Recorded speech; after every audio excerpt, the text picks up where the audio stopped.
오늘 저와 여러분들이 함께 나눌 말씀은 사도행전 12장 1절과 5절의 이야기인데 제목이 이렇습니다. 신앙생활의 적 트라우마라는 제목을 정해봤는데요. 여러분, 제가 신앙생활의 적이라고 이야기했는데 제가 목회자이고 그리고 지금은 예배를 드리고 있기 때문에 제가 신앙의 적으로 표현했지만 트라우마는 우리 인생의 적이기도 합니다. 그리고 나의 성공의 적이기도 하지요.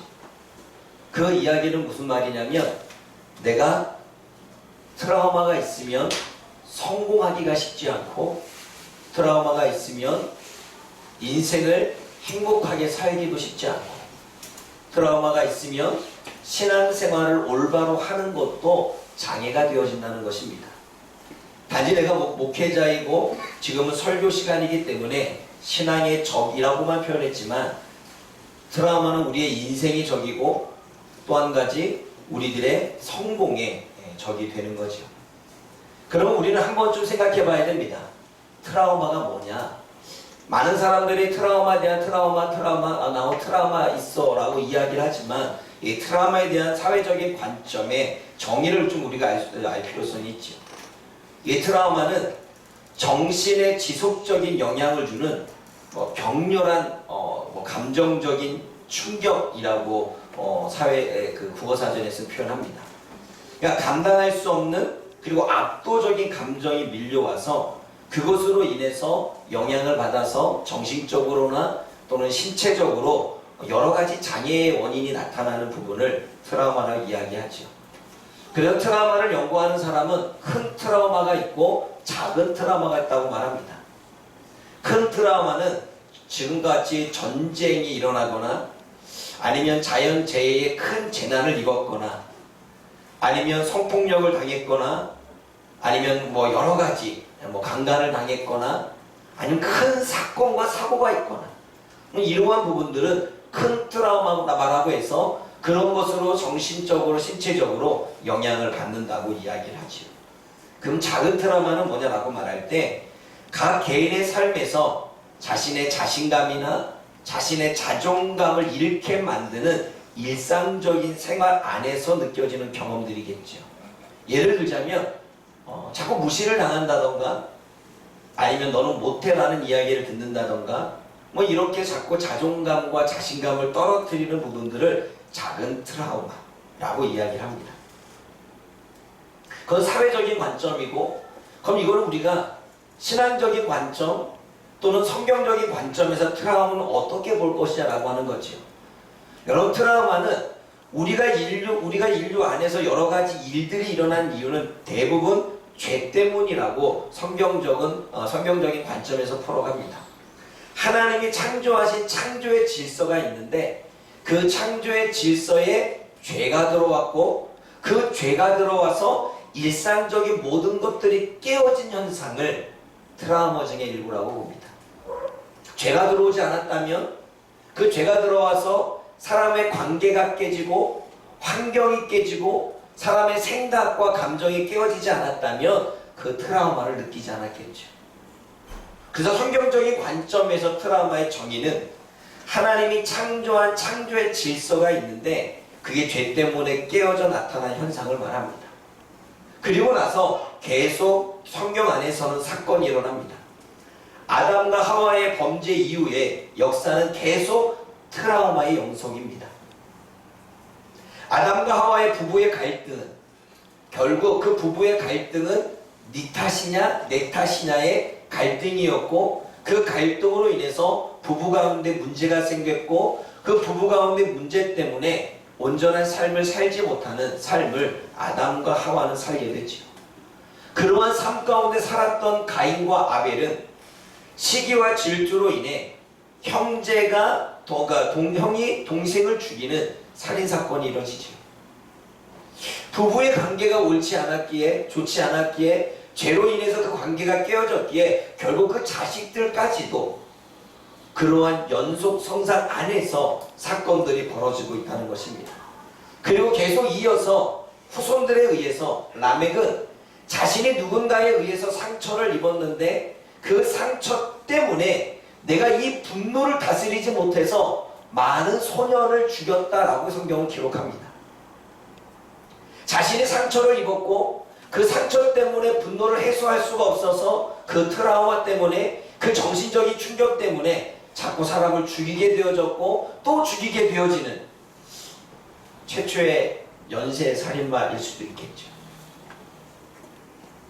노아는 홍수로 인해서 인류 전체가 죽임을 당하는 사건을 경험합니다. 여러분 한번 생각해 보십시오. 우리가 누군가가 죽은 것에 대한 경험을 했거나 아니면 내가 사고를 통해서 사람이 죽은 것을 경험했을 때 그것을 가지고 우리는 트라우마를 느끼고 그리고 그런 환경이 올 때마다 정신적인 질환이 온다고 이야기를 합니다. 그래서 소방관들이나 아니면 전쟁에 참여했던 월남전에 참여했던 대부분의 군인들이 그 트라우마를 경험해서 그것을 치료하기 위해서 병원을 다니거나 약을 먹게 되지요. 근데 여러분 보세요. 노아는 노아 가족만 빼고 인류 전체가 홍수에 의해서 죽는 걸 보았습니다. 사람이 떠내려가는 걸 보았고 살려달라고 외치는 외침을 들었습니다.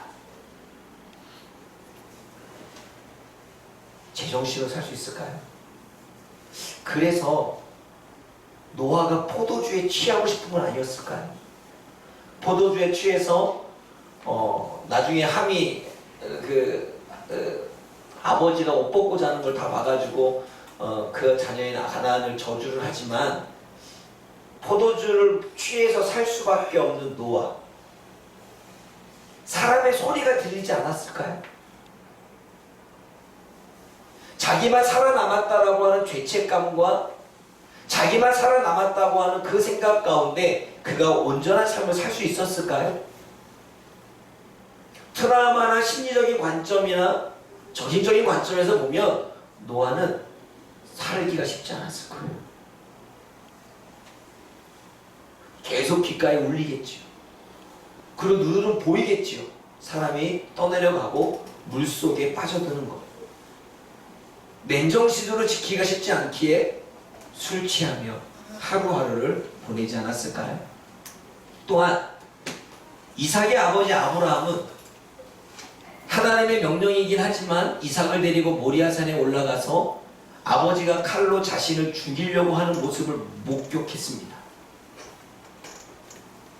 아무리 강한 사람이라도 아무리 신앙인이 있다 할지라도 물론 성경에서는 좋은 의미로 표현되어지고 해석되어지지만 우리가 정말 인간 대 인간으로 바라봤을 때 아버지가 나를 칼로 죽이려고 한 모습을 목격했다면 이 아이는 청소년 시절에 그렇게 성장할 때 제대로 성장할 수 있었을까요? 아브라함이 이삭을 위해서 아내를 구하기 위해 하란 땅으로 엘리에셀을 보낼 때 엘리에셀이 리브가를 데리고 리브가가 아니죠. 맞죠? 리브가죠. 리브가를 데리고 고향으로 돌아왔을 때 이삭은 어디 있었냐면 광야에서 방황했다라고 말합니다. 어머니의 죽음을 경험하고 그리고 아버지가 자기를 죽이려고 했던 부분을 신앙적으로 이기려고 했지만 하나님의 창조의 계획 속에서 바라보려고 했지만 그것이 눈앞에 사라지지 않지 않을까요? 그리고 인간이잖아요. 그러면 순간순간마다 그래 아버지가 날 죽이려고 했지 떠오르지 않았을까요? 그도 맨정신으로 온전히 살 수 없기에 광야 가운데 그가 이리저리 방황했고 나중에 리브가를 만나서 그가 어머니의 죽음에 대한 위로를 받았다라고 하는 부분은 그 리브가 때문에 그 방황의 세월을 끝낼 수가 있었겠죠. 트라우마. 뭔가 내 삶에 충격적인 일이 벌어졌을 때 그것이 나도 모르게 생각이나 마음으로 감정적으로 다가올 때 어찌할 수 없는 거예요. 그래서 학자들은 감당할 수 없는 그리고 압도적인 감정이라고 이야기를 하는 것입니다. 욥은 하루아침에 가족을 잃었고 재산을 잃었고 자신의 건강까지 모두 잃었습니다. 그러면 그에게 어떠한 소리가 들렸을까요? 한번 생각해 보십시오. 욥도 인간입니다. 우리와 같은 성정을 가진 인간입니다. 저와 여러분들처럼 하나님 앞에 80, 90의 인생을 살아가는 인간입니다. 그 인간. 그런데 저와 여러분들이 만약 욥과 같이 가족을 잃어버리고 재산을 다 잃어버리고 건강까지 잃어버린 상황이라면 우리는 어떠한 생각이 우리들의 생각과 마음속에 다가올까요? 수없이 많은 갈등을 일으키는 이야기들이, 여러 가지 환경으로 다가오는 음성과 소리들이, 그 감정들이 물릴 듯 다가오겠죠. 욥은 그러지 않았을까요? 트라우마. 이 트라우마 때문에 정신적인 고통만 받는 것이 아니라 신체적인 장애까지 일어나는데, 고통과 상처와 슬픔과 또는 상실감과 절망감과 공포와 소화기 장애와 편두통과 몸의 무력감과 여러 가지 신체적인 부분에서도 영향을 미치겠죠. 오늘 저와 여러분들이 읽었던 본문 안에는 이러한 트라우마를 겪을 수밖에 없는 상황에 놓인 사람들이 나옵니다. 그리고 그 사람들은 똑같은 상황이지만 그들은 그것을 어떻게 이겨내는지를 보여주고 있죠. 여러분, 사도행전 11장 28절 말씀을 한번 읽어봅니다. 사도행전 11장 28절 함께 읽어보겠습니다. 11장 28절 시작.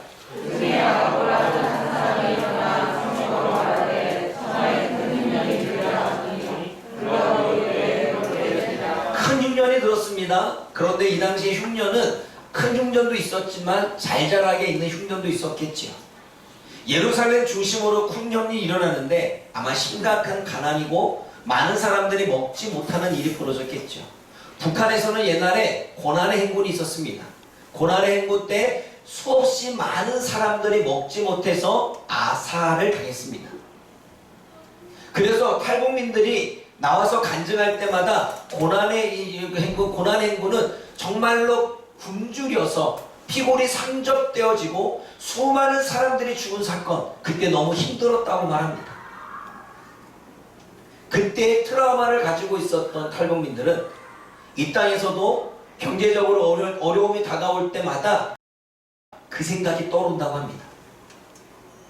죽지는 않을까? 못 먹고 있지도 않은데도 불구하고 수많은 시체들을 보았고 수없이 죽어가는 사람들을 보았기 때문에 그 트라우마가, 그 압박이 자신들에게 다가온다는 거죠. 그럴 때마다 갑자기 우울감이 딱 다가오고, 그리고 술을 먹게 되고,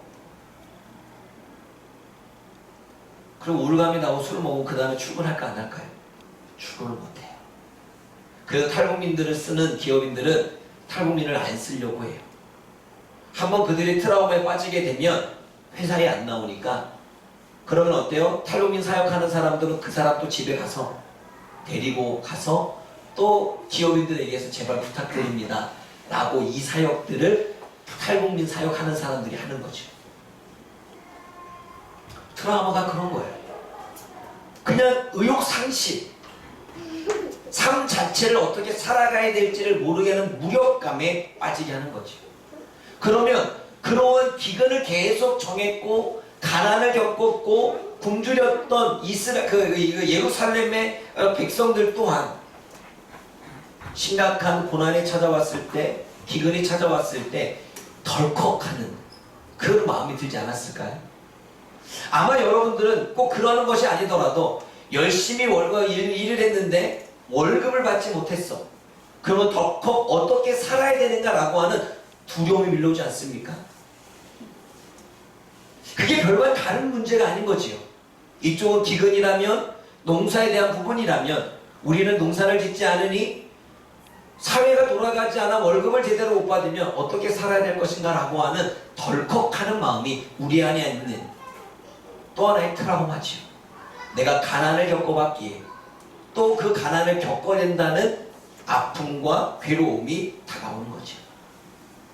여러분 사도행전 11장 19절 말씀 읽어볼까요? 사도행전 11장 19절입니다. 그리스도인들이 스데반의 일로 일어난 여러 가지 환난을 경험했다고 말하는데 사도행전 11장 19절 읽어봅니다. 시작.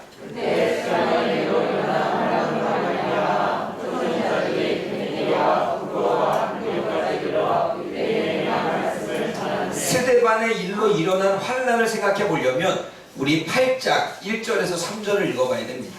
과연 스데반 때 일어났던 환난은 어떠한 환난이냐? 8장 1절에서부터 3절까지 한번 읽어봅니다. 시작.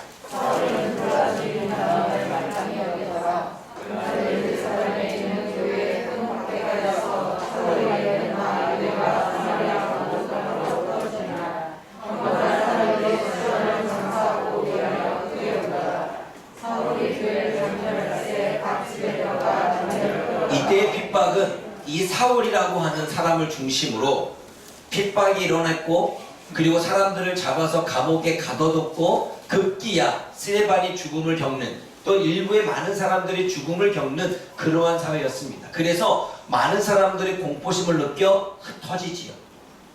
근데 여러분, 내 가족이 이 환난 때 죽임을 당했다면,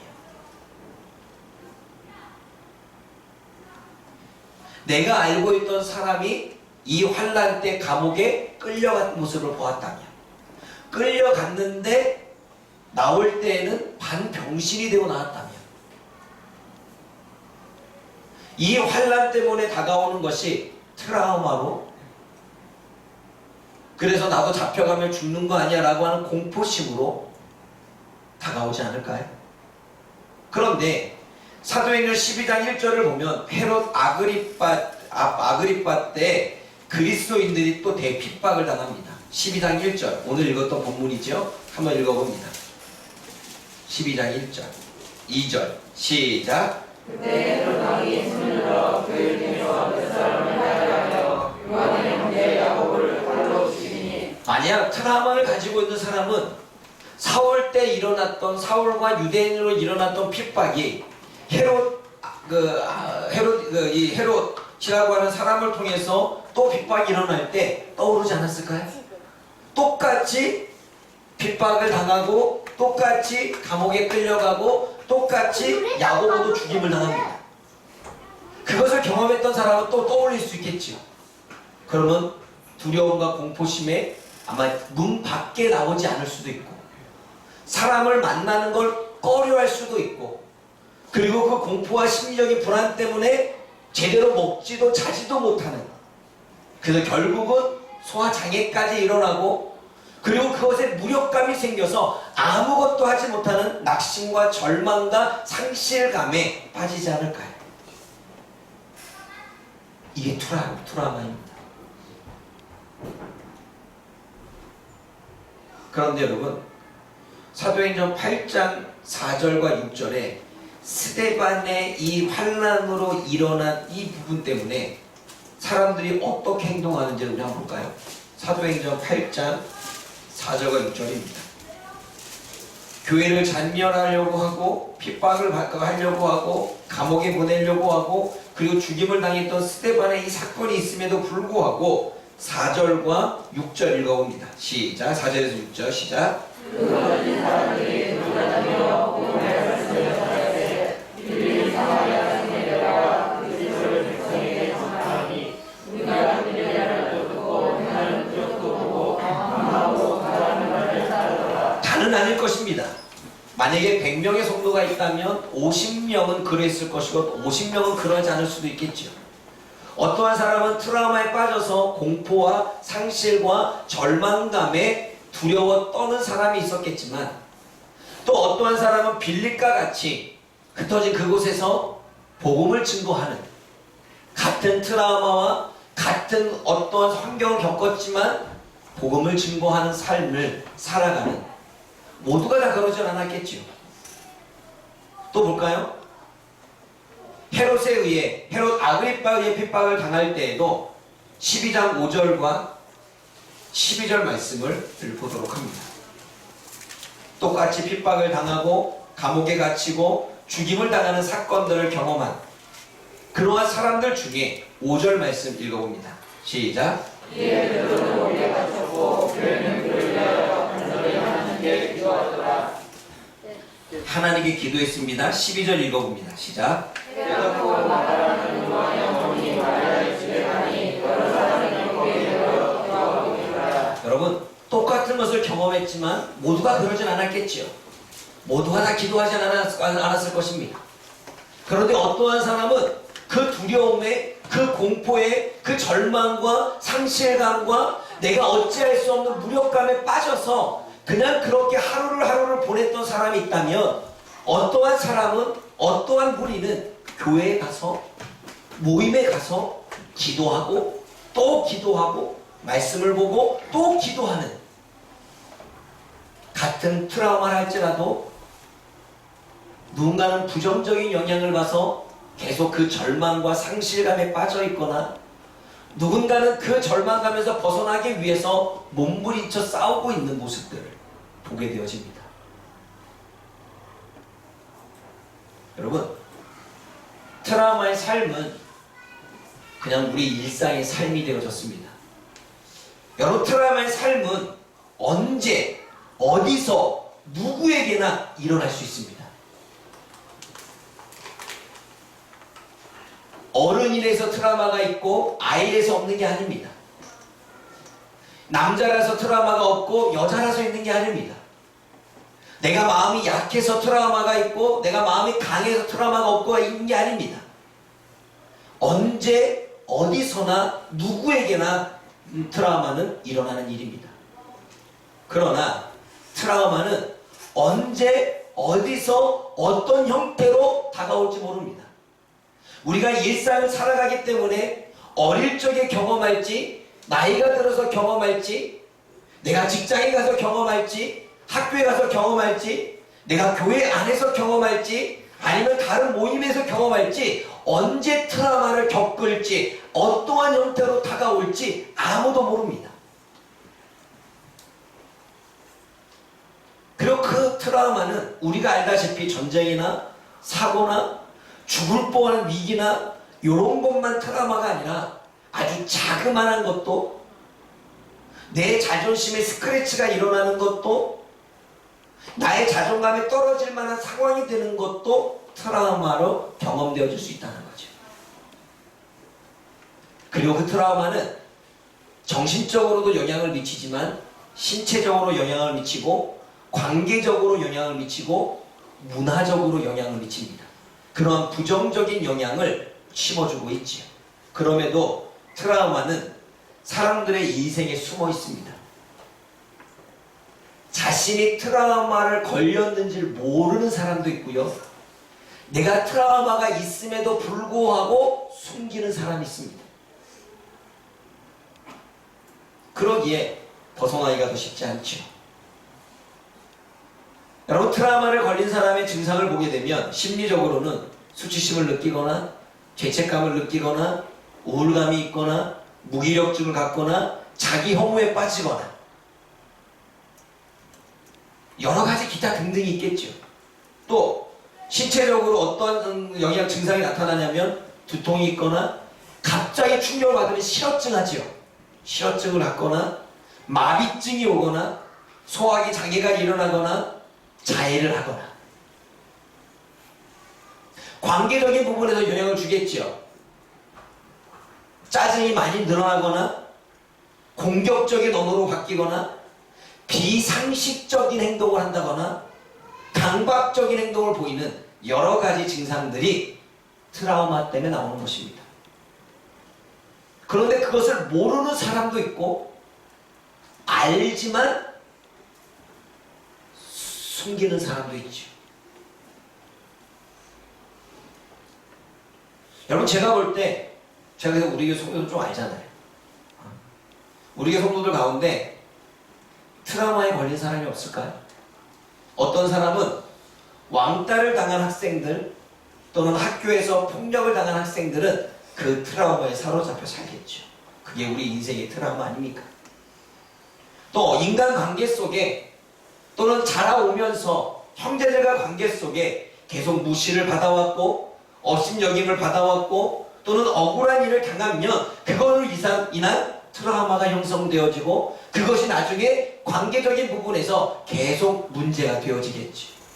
또 어떤 사람은 갑작스러운 죽음을 경험하거나 큰 사고를 경험하거나 아니면 큰 질병에 대한 경험을 하게 되면 그것이 트라우마가 되어져서 하루하루 살아가는 삶에 영향을 받겠죠. 또 어떤 사람은 짐승 때문에 죽을 뻔한 위기를 경험하거나 물에 빠져서 죽을 뻔한 위기에 걷게 되면 어때요? 트라우마. 물에 가는 게 힘들고 짐승을 가까이 가는 게 어렵겠죠. 왜? 자기도 모르게 트라우마. 그런 것들이 몸에 배어있는 것입니다. 무의식적으로. 지금도 계속 병을 앓고 있거나 가끔 그 병의 증상들이 나타나면 그것에 대한 트라우마로 세상 사회생활도 못하고 사람 간의 관계도 못 맺고 위축되어지고 상실되어지고 절망 가운데 살게 되는 것입니다. 그게 우리가 알고 있는 트라우마고 아주 심각합니다. 그리고 그것은 지금의 현대병이죠. 그럼 여러분, 목회자는 트라우마가 없을까요? 저에게도 트라우마가 있습니다. 최근에 저에게 가장 큰 트라우마는 코로나19로 인한 여러 환경의 변화가 트라우마입니다. 여러분이 볼 때는 그렇게 느꼈는지 느끼지 않았는지 모르겠지만 코로나로 인한 여러 가지 환경의 변화는 저에게는 상당한 큰 트라우마였고 이것으로 인해서 저에게는 정신적으로 부정적인 생각들이 계속 밀려오고 때로는 무기력해지거나 때로는 우울감이 다가오지요. 나와는 상관없습니다. 내 의지와도 상관없지요. 때로는 절망감도 밀려오지요. 수없이 많은 생각들이 밀려옵니다. 너는 실패했어? 넌 실패하고 있어. 그럼 너는 더 이상 일어날 수 없어. 봐봐. 교회가 지금 몇 개나 문 닫고 있는데 너도 곧 망할 거야. 여러분, 목회자는 인간이에요. 그쵸? 똑같은 사람입니다. 근데 목회자는 슈퍼맨인 줄 알아. 여러분, 여기 있는 저도 슈퍼맨이 아니고 여러분들과 똑같습니다. 코로나19로 인해서 저에게는 무력감이 다가왔고 사역에 대한 장애가 다가왔고 그저 한 달간 쉰 적도 있죠. 네. 우울감이 다가왔고 부정적인 생각들은 계속 밀려오죠. 너는 실패했어. 실패할 거야. 아무도 널 도와주지 않아. 또한 신체적인 것으로는 어지럼증이 계속 있어요. 지금도 어지럼증은 남아있어요. 원인은 몰라요. 뇌사진을 찍어도 몰라요. 누군가는 갱년기라고 이야기하는데 어지럼증이 그대로 있죠. 소화장애 기능은 계속 있습니다. 또 관계적인 부분에서 있죠. 공격적이 돼버렸어요. 아마 우리 아이들은 알 거예요. 제가 짜증이 좀 많아지고 공격성이 더 강해지고 사람을 만나고 싶지 않아요. 전혀 그렇게 안 보이죠. 아무리 이유 제가 설명해 드릴게요. 누가 부르면 잘 나가고 싶지 않아요. 옛날에는 많이 돌아다녔는데 지금은 좀 덜 나가긴 해요. 최근에 들어서 좀 나가긴 하지만 왜냐하면 똑같은 트라우마를 할지라도 누구는 절망과 상실감과 그 두려움과 공포 속에서 자기를 그렇게 내어 맡겨서 하루하루를 고통 가운데, 괴로움 가운데, 슬픔 가운데 젖어 살아가지만 아까 본문에서 보았던 것처럼 똑같은 핍박을 당했고 똑같은 걸 경험했고 똑같은 죽임을 당했는 상황 속에 공포심을 느낄 수도 있었고 절망감을 느낄 수도 있었고 주님을 믿는데 그 믿는 우리가 핍박을 당하는 그 일에 괴로움과 상실감을 느낄 수 있었지만 오히려 그들은 그런 상황 속에서도 복음을 증거하고 기도하며 자신의 삶을 살아갔다는 거죠. 근데 그런 사람들에게 똑같이 부정적인 생각이나 우울감이나 무기력증이나 할 수 없다는 생각들이 밀려오지 않았을까요? 그럼에도 불구하고 그들은 복음을 전했고, 그럼에도 불구하고 그들은 기도했다는 것입니다. 저는 지금도 싸움에 진행 중입니다. 3년이라는 기간이 지났지만 저는 제가 인정합니다. 제가 약을 먹진 않지만 저한테는 우울감이 있습니다. 트라우마, 또 이러한 상황이 다가올 때, 또 여러 가지 사회적인 제약이 왔을 때 제 마음속에 밀려오는 압도적인 어떻게 할 수 없는 마음이 있습니다. 그러기에 제가 트라우마에 걸린 사람을 이해할 수 있는 거죠. 공감할 수 있는 겁니다. 제가 지금 겪고 있으니까. 그런데 저는 주어진 환경과 상황을 그냥 받아들입니다. 아, 코로나19 왜 왔지? 왜 와서 나를 힘들게 하지? 그러한 사건이 나에게 왜 주어졌지? 하지 않습니다. 이미 왔는데 뭐? 와서 이미 3년 동안 겪었는데 뭐? 그로 인해서 여러 가지 일들을, 여러 가지 어려움들과 고통을 겪었는데 뭐? 내 의지와는 상관없는 사건이고 환경과 상황의 한계를 그냥 인정하고 받아들입니다. 정말 내가 아무것도 할 수 없구나. 아무것도 하려고 부딪혀봤지만 하기가 쉽지 않구나 받아들입니다. 그리고 하나님의 말씀으로 나에게 다가오는 모든 생각들을 재해석합니다. 그래서 내가 느끼는 모든 것들은 거짓이기에, 내가 느끼고 있는 모든 생각들은 거짓임을 알기에 부정적인 생각과 부정적인 감정의 모든 것들은 하나님의 말씀을 읽고 하나님의 말씀을 묵상한 후에 그것을 다르게 바라보기 시작합니다. 부정적인 생각이 다가오면 그걸 그냥 받아들이는 게 아니라 그것은 가짜이고 거짓인 걸 아니까. 그런데 다가온 걸 어떻게 하겠습니까? 내 의지와는 상관없이 다가오는 거. 그러면 저는 말씀을 묵상하면서 아니야, 뭐 예를 들자면 야, 너는 실패했어 라고 말하면 말씀 안에서 하나님 안에는 실패가 없어. 하나님은 분명히 나중에 승리해. 욥이 실패한 것 같지? 아브라함이 실패한 것 같지? 노아가 실패한 것 같지? 아니, 결국은 그러한 고난과 어려움과 우리가 보여줄 때 실패로서 보여지지만 결국 그들은 하나님께 인정을 받았고 새롭게 시작할 수 있는 기회가 주어졌어. 재해석하는 거죠. 너는 해낼 수 없어 라고 말한다면 인정합니다. 그럼 나는 인간인데 내가 뭘 할 수 있어? 나는 할 수 없어. 그럼 나는 할 수 없기에 내가 어떻게? 나는 그래서 하나님을 의지해. 재해석하는 거죠. 그렇게 계속 내 생각과 반대로, 내 감정과는 반대로, 내 거짓과 반대로 모든 것들을 재해석하며 지금까지 싸워왔습니다. 그리고 그것은 제가 여러분들에게 설교로서 이야기했던 내용이지요. 그리고 싸움만 한 게 아닙니다. 적극적인 자세를 취했죠. 적극적인 자세는 뭐냐면 사람을 만나고 싶지 않을 때 사람을 더 만났죠. 왜냐하면 그것이 나에겐 별로 좋지 안 만나는 게 좋은 게 아니니까. 더 우울감에 빠지고 더 좌절감에 빠지고 더 절망감에 빠지게 만들죠. 이런 거지요. 적극적인 싸움이라고 하는 건 내가 물에 대한 공포심이 있다면 물을 만지는 것입니다. 그래서 물의 트라우마에서 벗어나는 거지요. 이게 저는 적극적인 싸움이라고 생각합니다. 사람을 만나고 사람을 피하게 된다면 사람을 더 만나게 되고 더 부딪히게 되고, 사람을 만나서 할 말이 없다면 할 말이 없어서도, 그리고 만나서 여러 가지 상처를 받는다 할지라도 모두가 다 그러니까 더 적극적으로 만나게 되어지지요.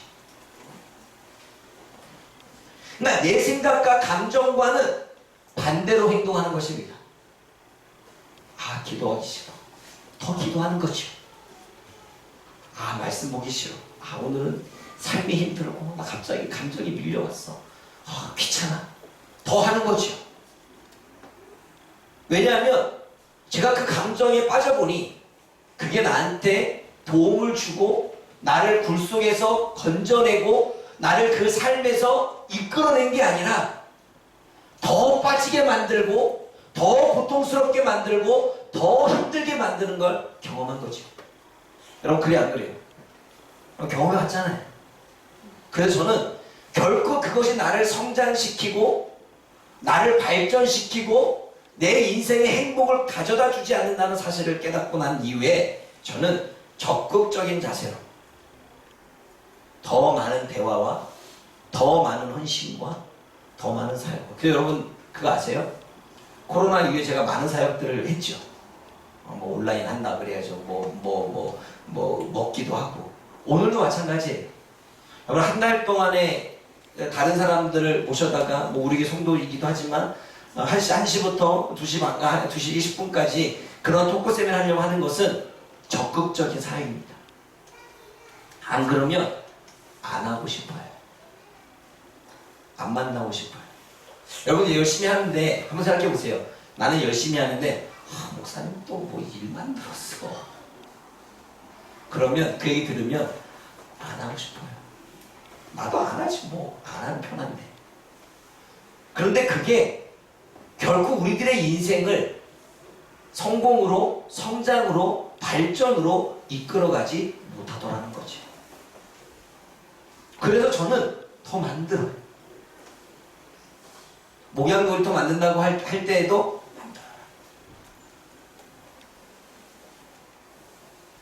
토크 세미나를 하는 이유도 그 중에 하나겠죠. 내 삶은 내가 사단의 속임에 의해, 사단이 나에게 주는 부정적인 영향에 의해 내가 끌려가지 않으리라. 나는 하나님을 믿는 사람이고, 그리고 모든 치유는 하나님 안에 있고, 그리고 모든 성장은 하나님 안에 있기에 나는 그 하나님 안에서 나는 사단이 주는 거짓과는 반대로 움직이리라. 그랬더니 더 빨리 회복되고 더 빨리 나아지는 거죠. 생각만 바뀌면, 내 생각과 내 삶의 태도만 바뀌면 우리는 전혀 공포와 상실감과 절망과 우울감 속에 살지 않아도 되는 것입니다. 그러므로 트라우마는 치유될 수 있는 것이고 극복할 수 있는 것이고 그 모든 것들은 하나님 안에 있는 것입니다. 모두가 똑같은 상황을 경험했다 할지라도 모두가 다 상실감과 모두가 다 슬픔과 모두가 자기 연민과 자기 혐오와 이렇게 살아가는 게 아닙니다. 그러한 가운데 있었지만 바로 깨달아서 전혀 다른 인생으로, 오히려 복음을 전하는 인생과 다른 사람을 위해서 섬기는 인생과 그리고 하나님의 나라를 위해 자기를 헌신해서 또 봉사하는 인생과 그리고 기도와 말씀 가운데 살아가는 삶으로 바뀌는 것이죠. 저는 전자보다는 후자를 택한 것입니다. 그래서 더 행복하게, 더 즐겁게, 그리고 더 기쁘게 살아갈 수가 있는 거죠. 사랑하는 여러분, 트라우마는 지금 이 시대를 살아가는 모든 이들에게 다 있습니다. 알지 못해서 무의식 속에 자리 잡아서 그 정신적, 신체적, 관계적인 측면에서 영향을 미치죠. 그러나 언제까지 그 사단의 속임과 거짓 가운데 속지 말고 그것은 우리를 더욱더 행복하지 못하게 하기 위한, 더욱더 성장하지 못하게 하기 위한, 더욱더 성숙되지 못하게 하기 위한 사단이 주는 거짓과 속임임을 우리는 반드시 알아야 됩니다. 그래서 우리는 더 적극적인 자세로 더 반대로 가야 되는 거죠. 그러면 결국 어느 순간 나를 보면 더 성장해 있고 더 발전되어 있고 더 성숙되어져 있고 더 좋아진 우리 자신의 모습을 발견하게 될 것입니다. 트라우마는 우리 신앙의 장애를 줄 뿐만 아니라 우리 인생의 행복의 장애를 가져다 주고 저와 여러분들이 성장하고 성공하는 데에도 장애를 가져다 줍니다. 저는 파주목양교회 모든 성도들이 그 삶에서 승리하기를 원합니다. 그래서 제 이야기를 한 이유는 나도 여러분과 별반 다를 바 없는 인간이다. 그리고 나조차도 내가 전한 말씀이 있기에 나도 이렇게 싸우고 있다. 그렇게 싸우고 있는데 싸우고 있고 난 후에 보니 더 좋아졌더라. 사랑하는 여러분, 저와 여러분들이 발목을 잡고 있는 이 모든 트라우마에서 벗어나서 훨훨 자유롭게 삶을 누릴 수 있는 하나님의 백성들이 되어지기를 주님의 이름으로 부탁을 드립니다. 기도하겠습니다. 하나님, 참 교묘합니다. 정말 사단은 술수에 능합니다.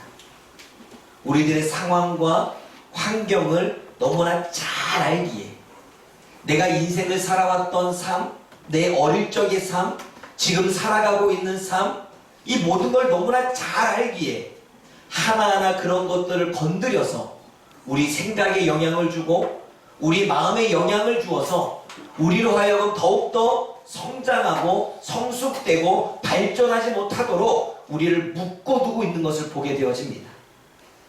그 트라우마가 무의식 속에서 또는 의식 속에서 우리를 행복하지 못하게 하고 우리를 성공으로 이끌지 못하게 하고 신앙의 여러 가지 삶의 장애를 가져다 주는 것을 하나님 보게 되어집니다. 그러나 주님, 우리가 믿고 있는 분은 하나님이십니다.